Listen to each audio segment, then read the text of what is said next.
May kilala ka bang bumili ng ginto noong nakaraan at ngayon halos doble na ang halaga nito? O baka naman narinig mo na ang kasabihang gold is real money. Pero ang tanong, sulit pa bang mag-invest sa ginto ngayong panahon? Paano ka magsisimula kung beginner ka pa lang? At magkano ba talaga ang kailangan para magkaroon ng gold investment? Sa video na ito, pag-uusapan natin ang lahat ng kailangan mong malaman tungkol sa gold investment sa Philippines. Pag-uusapan natin ang advantages, disadvantages, iba't ibang paraan ng pag-invest sa ginto, mga risk na dapat mong malaman at kung para kanino talaga ang investment na ito. Kaya kung gusto mong maprotektahan ang iyong ipon laban sa inflation at magkaroon ng mas diversified na investment portfolio, siguraduhin panoorin ang video hanggang dulo. At bago tayo magsimula, paki-like muna ang video na ito at mag-comment ng salitang gold kung interesado kang matutunan ang tungkol sa gold investing. Let's begin! Ano ba ang gold investment? Ang gold investment ay ang pagbili ng ginto bilang isang asset na inaasahang tataas ang value sa paglipas ng panahon. Sa loob ng libo-libong taon, ginagamit na ang ginto bilang store of value. Kahit bumagsak ang ekonomiya ng iba't ibang bansa, kahit magkaroon ng financial crisis, recession o inflation, nananatiling mahalaga ang ginto. Ito ang dahilan kung bakit maraming investors, central banks at mayayamang tao ang may gold sa kanilang portfolio. Ang ginto ay itinuturing na safe haven asset. Ibig sabihin, kapag magulo ang ekonomiya, maraming tao ang lumilipat ng pera nila sa gold bilang proteksyon. Bakit tumataas ang halaga ng ginto? Simple lang ang dahilan. Supply and demand. Limitado ang supply ng ginto sa buong mundo. Hindi ito basta-basta napaparami tulad ng pera na maaaring i-print ng mga central banks. Kapag tumataas ang demand habang limitado ang supply, tumataas din ang presyo nito. Narito ang ilan sa mga dahilan kung bakit tumataas ang presyo ng gold. Number 1. Inflation. Kapag bumababa ang purchasing power ng pera, mas maraming investors ang bumibili ng ginto. Number 2. Economic uncertainty. Kapag may recession, banking crisis o geopolitical tensions, tumataas ang demand sa gold. Number 3. Weak currency. Kapag humihina ang value ng pera, maraming investors ang naghahanap ng alternative assets tulad ng ginto. Number 4. Central bank buying. Maraming central bank sa buong mundo ang bumibili ng gold reserves. Kapag lumalaki ang demand mula sa mga institusyong ito, tumataas din ang presyo. Mga paraan para mag-invest ng gold sa Pilipinas. Ngayon, pag-usapan natin ang iba't ibang paraan ng pag-invest sa ginto. Option number 1. Physical gold. Ito ang pinakakaraniwang paraan. Maaari kang bumili ng gold bars, gold coins, gold jewelry. Ang advantage nito ay hawak mo mismo ang asset. May tangible kang investment. Pero may disadvantage din. Kailangan mo itong itago ng maayos. May risk ng theft, may storage cost at minsan may additional premium kapag bibili ka. Option number 2. Gold ETFs. ETF means Exchange Traded Fund. Sa halip na actual na ginto ang bilhin mo, bumibili ka ng investment fund na sumusunod sa presyo ng gold. Mas convenient ito. Hindi mo kailangang magtago ng physical gold. Mas madali ring bumili at magbenta. Option number 3. Gold mining stocks. Maaari kang bumili ng shares ng mga kumpanyang nagmimina ng ginto. Kapag maganda ang performance ng kumpanya at tumataas ang presyo ng gold, maaaring tumaas din ang stock value.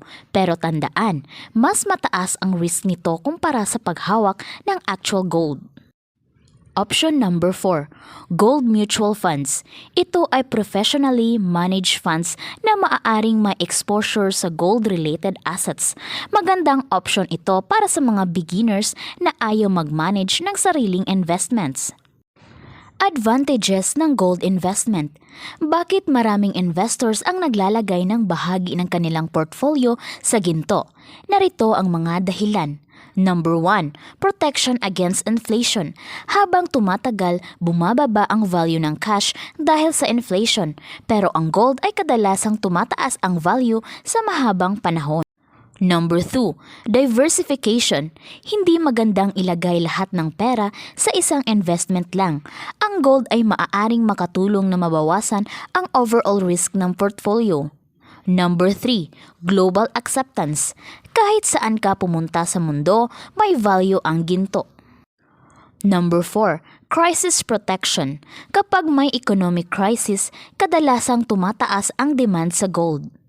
Mga disadvantages ng gold investment. Hindi rin perpekto ang gold investment. Narito ang ilang disadvantages. Number 1, walang passive income. Hindi tulad ng stocks na may dividends o real estate na may rental income. Walang regular income ang gold. Kikita ka lang kapag tumaas ang presyo nito. Number 2, price volatility. Bagamat stable sa long term, maaari pa rin itong bumaba sa short term. Number 3, storage risk. Kung physical gold ang hawak mo, kailangan itong protektahan. Number 4, opportunity cost. Kung mas mabilis lumago ang ibang investments, maaaring mas maliit ang returns ng gold. Para kanino ang gold investment? Hindi lahat ng investors ay pareho. Ang gold investment ay maaaring bagay sa mga gustong protektahan ang kanilang ipon laban sa inflation, mga investors na gusto ng diversification, mga long-term investors, mga OFWs na gustong magkaroon ng physical asset, mga taong naghahanda para sa economic uncertainty. Ngunit kung ang goal mo ay mabilis na paglago ng pera, maaaring kailangan mo ring tingnan ang ibang investments tulad ng stocks, businesses, or real estate. Magkano ang dapat ilagay sa gold? Isa ito sa pinakamadalas itanong. Walang iisang tamang sagot. Pero maraming financial experts ang nagrerekomenda ng 5% hanggang 15% ng total investment portfolio sa gold. Halimbawa, kung mayroon kang investment portfolio na 1 million pesos, maaaring 50,000 hanggang 150,000 pesos ang ilaan sa gold. Siyempre, depende pa rin ito sa iyong financial goals at risk tolerance. Common mistakes ng mga beginners. Mistake number 1, bumibili ng gold dahil lang sa hype. Mistake number 2, hindi nagre-research bago bumili. Mistake number 3, lahat ng pera inilalagay sa gold. Mistake number 4, umaasa ng instant profits. Mistake number 5, hindi iniisip ang storage at security. Ang gold investment ay hindi get-rich-quick scheme. Hindi ito magic investment, pero maaari itong maging mahalagang bahagi ng iyong financial strategy. Ito ay isang paraan para maprotektahan ang iyong purchasing power, mabawasan ang risk ng iyong portfolio, at magkaroon ng asset na may matagal ng kasaysayan ng value preservation. Ang sekreto ay hindi pagbili ng ginto dahil uso. Ang sekreto ay pag-intindi kung paano ito umaangkop sa iyong financial goals. Bago mag-invest, siguraduhin may emergency fund ka muna, bayad ang high-interest debts, at malinaw ang iyong investment plan.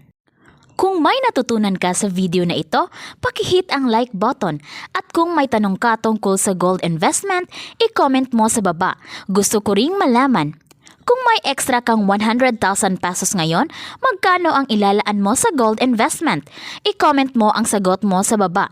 At kung gusto mo ng mas marami pang videos tungkol sa investings, savings, passive income, retirement planning at financial freedom para sa mga Pinoy dito at sa abroad, huwag kalimutang mag-subscribe sa Payong Amiga